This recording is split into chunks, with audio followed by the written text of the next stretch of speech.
Aujourd'hui, je vous retrouve avec la 4e édition de Je teste vos endroits préférés à Québec. C'est une vidéo que j'aime tellement faire à chaque année. Je pense que j'ai commencé ça il y a 2 ans. J'en ai fait des éditions estivales, j'en ai fait des éditions plus hivernales. Encore une fois, cette année, je vous ai demandé de me partager vos recommandations d'endroits que je devrais tester à Québec. Vous avez été nombreux à me répondre sur Instagram. Fait un gros merci à tous ceux-là qui m'ont envoyé des suggestions. Si jamais vous avez fait des suggestions et que je les teste pas dans cette vidéo-là, il y a quand même une possibilité que je les ai essayées dans les vidéos précédentes. Fait que je vous inviterai à aller voir les 3 premières parties de cette vidéo-là que j'ai fait dans les dernières années. Je vais vous mettre la playlist dans les cartes. Si vous n'êtes pas encore abonné, je vous inviterai à le faire pour ne pas manquer d'autres vidéos comme celle-là, à mettre un like si vous aimez ce genre de vidéo. Et c'est parti! Le premier endroit sur le planning, c'est la promenade Samuel de Champlain, mais plus spécifiquement la station de la plage à Québec.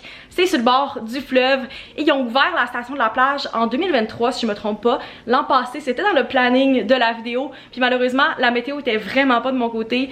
J'ai jamais réussi à y aller parce qu'il faisait jamais beau pendant la fin de semaine quand j'avais prévu de filmer la vidéo. Mon ami Meg s'en vient dans les prochaines minutes et on va se rendre à la station de la plage ensemble. On a un petit beach bag de près et je suis prête pour ma première journée plage de l'année.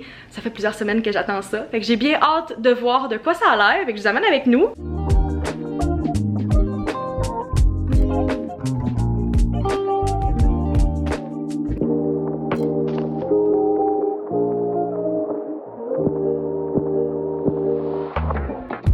On est maintenant quelques semaines plus tard, j'avais tourné un clip où je vous donnais mes impressions de la plage, de ma journée, puis je sais pas qu'est-ce qui s'est passé, je l'ai complètement égaré, il n'est nulle part dans ma caméra, dans mes cartes mémoire, fait que je vais vous redonner mes impressions de la promenade et de la plage Samuel de Champlain. J'ai vraiment été agréablement surprise, j'avais des attentes quand même élevées, mais en même temps, je me doutais qu'il allait y avoir beaucoup de monde. On est allé la fin de semaine, une fin de semaine vraiment chaude au mois de juillet, et finalement, il y avait quand même beaucoup d'espace. C'est vraiment un bel endroit puis je suis tellement contente qu'on aille maintenant quelque chose comme ça dans la ville de Québec. Je sais qu'il y a des plages autour de la ville, dans la région, qui sont payantes ou qui sont un peu moins accessibles, mais celle-là est vraiment comme en ville. Vous pouvez y aller soit en voiture, en vélo. Moi, je suis allée en autobus, puis il y a un parcours qui se fait la fin de semaine, l'été, qui passe sur le bord du fleuve, fait que c'est super accessible si vous voulez pas amener votre voiture. J'ai vraiment apprécié ça. Les installations sont super neuves, premièrement parce que ça vient d'ouvrir. Deuxièmement, propre, il y a full de surveillance si vous voulez vous baigner. La piscine est propre et vous avez la vue sur le fleuve aussi, donc vous pouvez vous baigner dans une belle piscine qui n'est pas chauffée mais qui est très rafraîchissante pendant les chaudes journées. Puis vous pouvez aussi acheter des snacks, aller dîner au restaurant qui est à côté. Je pensais pas qu'en habitant à Québec, j'allais avoir accès à une plage comme celle-là. Je trouvais que c'était le fun d'avoir le meilleur des deux mondes, c'est-à-dire être à Québec et d'avoir la ville pas très loin, mais en même temps d'avoir cette belle vue-là sur le fleuve, pouvoir vous baigner, profiter de la plage. Pour vrai, 10 sur 10, j'ai vraiment apprécié, puis c'est gratuit aussi l'accès, fait que c'est vraiment le fun d'avoir quelque chose comme ça parce que habituellement les plages dans le coin sont plus payantes ou sont un peu plus loin. Donc vraiment, je recommande si vous cherchez une plage dans le coin de Québec dans les prochaines semaines à essayer avant la fin de l'été, je le recommande. Je m'apprête à tester le deuxième endroit que vous m'avez recommandé. C'est un spot que je connaissais pas avant cette année puis j'ai pas tant entendu parler par d'autres créateurs de contenu. C'est le toit terrasse du Diamant à Québec. J'ai entendu parler d'autres terrasses mais celle-là, j'ai pas vraiment vu passer de photos. J'ai quelques petits aperçus qu'ils ont mis sur leur Instagram mais j'ai hâte de voir ça a l'air de quoi en vrai.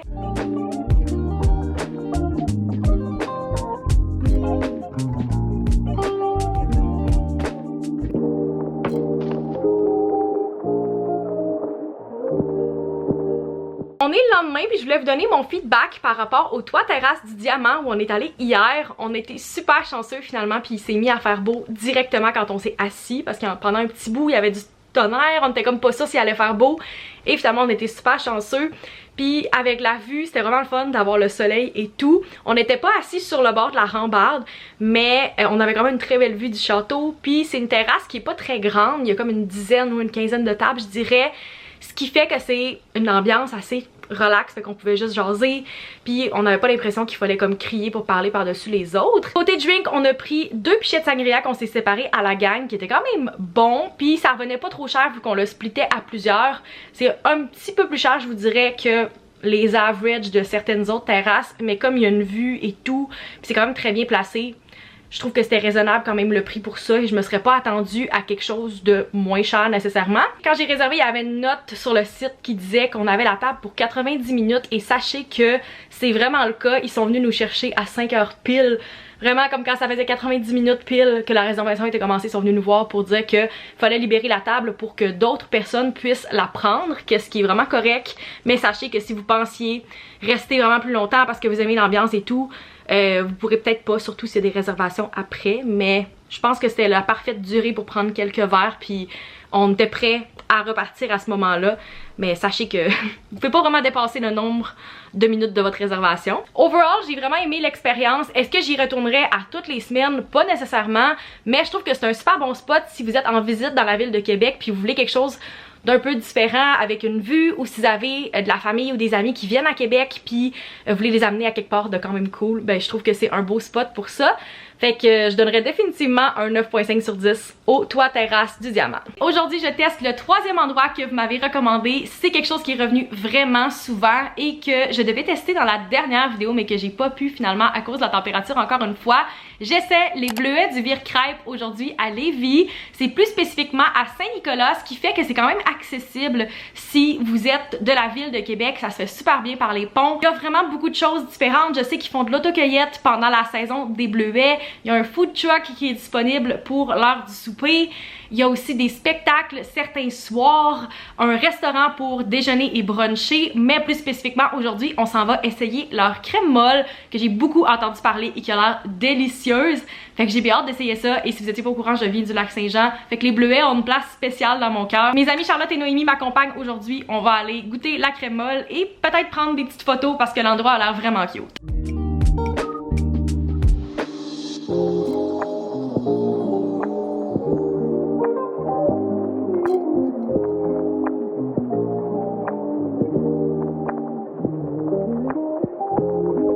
On est de retour depuis quelques heures des bleuets du Vire-Crêpe. Pour vrai, gros coup de cœur pour cet endroit. J'ai tellement trouvé ça cute.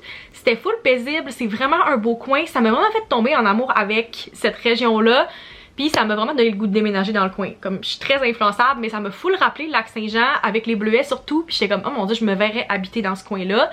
Puis c'est juste vraiment cute, bien setupé je trouve. Ils ont comme mis le food truck en arrière avec un chapiteau avec plein de tables où vous pouvez manger à l'ombre. Il y a des chaises pour pouvoir jaser, une pergola, il y a un feu aussi qu'ils peuvent allumer le soir. Comme il y a vraiment plein de petits spots différents. La crème molle était délicieuse. Moi j'ai pris le sorbet avec la crème molle au bleuet. C'était tellement bon, ça goûtait le bleuet à 1000%, ce que j'ai adoré. Puis je trouve que ça vaut vraiment la peine, j'y retournerai n'importe quand, surtout si j'habite proche éventuellement, comme je me vois aller là plusieurs fois pendant l'été, puis amener plein de monde parce que je trouve vraiment que c'est un endroit cute et j'aimerais full retourner pour tester le food truck ainsi que le resto parce que ça a vraiment l'air le fun, puis je vois qu'il y a des gens qui y vont souvent, comme ça a l'air du spot familial de beaucoup de personnes, fait que ouais, 100% j'y retournerai, je le recommande, puis c'est certain que je vais amener de la famille, des amis là pour l'essayer parce que j'ai trouvé que c'était vraiment un bel endroit, puis c'est pas très loin de la ville de Québec aussi, fait que je le recommande à 100%. C'est maintenant l'heure d'aller essayer le dernier endroit de cette vidéo. Ce soir, j'essaie le Iru Izakaya qui est une brasserie japonaise qui m'a été beaucoup recommandée, que j'entends parler depuis son ouverture. C'est situé à la place Sainte-Foy. Ça fait pas très longtemps que c'est ouvert, je pense que ça l'a ouvert cet hiver ou ce printemps. Et comme j'ai dit, c'est une brasserie japonaise. Moi j'adore la bouffe asiatique, j'adore tout ce qui est japonais, fait que j'ai vraiment hâte d'essayer. Et je pense que la meilleure façon de tester le plus de choses possible avec mes amis, c'est qu'on va juste se prendre plein de plats et de les partager ensemble. On y va dans genre 2 heures, puis j'ai déjà super faim, fait que j'ai vraiment hâte d'essayer tout ça puis de vous amener avec moi.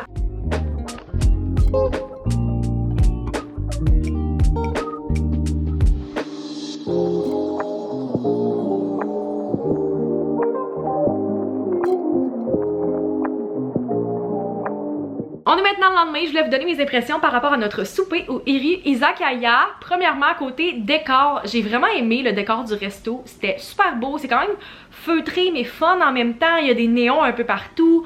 Tu vois que c'est comme une inspiration japonaise mais avec une twist comme moderne. On était à une table haute mais toutes les sections avaient l'air d'avoir leur petite ambiance différente. Il y a même une terrasse, fait que c'est vraiment le fun, vous avez différentes options, vous pouvez vous asseoir au bar aussi mais on n'a pas testé ça personnellement. Mais j'ai trouvé que c'était vraiment le fun. Puis il y a beaucoup d'espace dans le restaurant aussi, fait que je pense que c'est quand même plus facile d'avoir une place qu'un resto qui est vraiment plus petit. Côté bouffe, on a décidé de prendre plein d'entrées, qu'on allait se splitter ensemble et prendre un ramen chaque. Et les entrées, gros coup de cœur pour les dumplings au bœuf. Ils étaient tellement, mais tellement bons. J'aurais pris 8 assiettes à moi toute seule. On avait pris une assiette normale qu'on avait splittée en 3 pour en enlever comme 1,5 chacun, qu'est-ce qui était vraiment pas assez. Il était délicieux, fait que je les recommande si vous y allez. Vous avez pas le choix de goûter les dumplings. Et côté plat principal, j'ai pris un ramen au porc qui était tellement bon. Il y a 2 ans, j'avais mangé un super bon ramen à Montréal, mais j'avais fait une grosse réaction au gluten après et je recherche ce goût-là dans un ramen depuis 2 ans et je l'ai trouvé. Genre, j'ai trouvé exactement le goût que je cherchais. Super bon, des grosses portions, genre les filles sont reparties avec un reste après. Fait qu'il y a beaucoup de nouilles, il y a beaucoup de garniture aussi. Qu'est-ce que je trouve qui manque parfois, des fois vous avez des ramen dans des restaurants qui a presque rien dedans, beaucoup plus de bouillon. C'était pas le cas, le bouillon était super goûteux, pour vrai rien à redire. Moi et Charlotte on a aussi splitté une sangria ensemble, qui était comme une sangria rosée japonaise. Délicieux, pour vrai, vraiment bon, j'ai rien à redire sur tout ce que j'ai bu et mangé. Pour le rapport qualité-prix, c'était vraiment bien. On a pris 2 entrées séparées à la gang, j'ai pris un ramen et j'ai splitté la sangria avec Charlotte. Puis au total, je pense que ça m'a coûté quelque chose comme 41 ou 42 $ plus taxes et plus le type. Fait que c'est vraiment raisonnable. Je le recommande si vous passez par Sainte-Foy, vous allez à Québec, c'est vraiment bien. Je pense qu'il y a une succursale aussi à Brossard ou à Boucherville, je sais plus exactement. Mais c'était vraiment bon, je recommande, puis c'est certain que je vais y retourner dans pas si longtemps. C'est ce qui conclut cette édition de Je teste vos endroits préférés à Québec. J'espère que vous avez apprécié, j'ai tellement de fun à filmer ce genre de vidéo là à chaque fois. Et que si vous voulez que j'en refasse d'autres dans le futur, vous me le direz dans les commentaires. Vous pouvez me laisser vos suggestions aussi d'endroits que je devrais tester la prochaine fois. Mettez un like si vous avez ce genre de vidéo, abonnez-vous si c'est pas encore fait et on se retrouve dans une prochaine vidéo. Bye!